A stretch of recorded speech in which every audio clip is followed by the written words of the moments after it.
Just recently, U.S. intelligence was claiming that the government of Bashar al-Assad was planning another chemical attack inside the country, even though the allegation of the last one was completely false. Now, they said they had intelligence that said it was about to happen, and of course, they provided absolutely no evidence for this whatsoever. Well, now the U.S. government is saying that they've managed to stop it, even though it was never actually coming. U.S. Defense Secretary Jim Mattis said on Wednesday that the Syrian government of Bashar al-Assad appeared to so far have heeded a warning this week where Washington told them, do not carry out another chemical attack or there will be serious repercussions.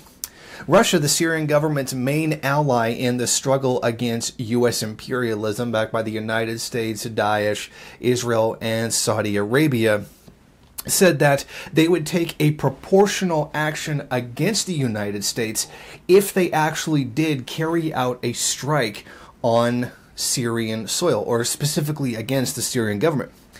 Now, the White House said on Monday that it appeared that the Syrian military was preparing to conduct a chemical weapons attack and said that Assad and his forces would pay a heavy price if they actually did it. Now, the warning was based on intelligence that indicated preparations for such a strike were underway at the Syria's Shayrat airfield, U.S. officials said. However, as we can see, absolutely no evidence was presented whatsoever.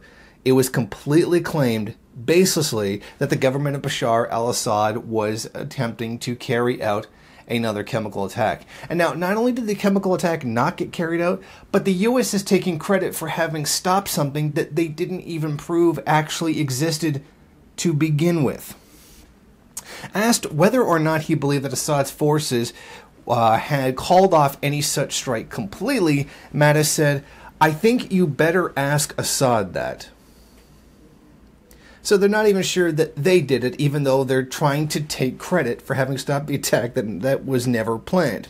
In Washington, the U.S. ambassador to the United Nations, Nikki Haley, credited Trump with saving Syrian lives by saying, due to the president's actions, we did not see an incident. I would like to think that the president saved many innocent men, women, and children.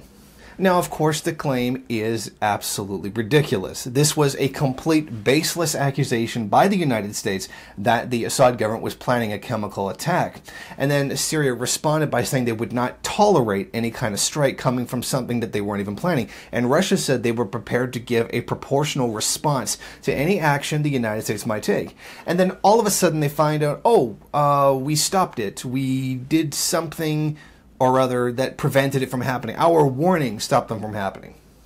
So you see what the United States is doing here. Assad was carried out a chemical attack, even though he didn't actually carry out a chemical attack. You see, he's a bad guy that uses chemical weapons, even though he didn't actually use a chemical weapon. I mean, this is complete and utter nonsense. And of course, the public is just eating it all up because the mainstream media is telling them that it's so.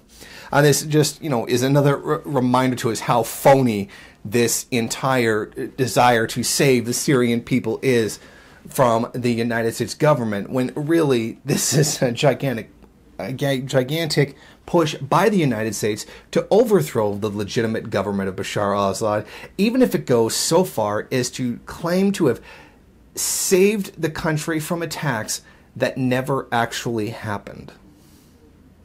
Thank you for watching. If you like this program, then please head over to my Patreon page and set up a monthly donation. It's your donations that keep this program running. Also, if you would like, please rate, comment, subscribe, and share in various social media.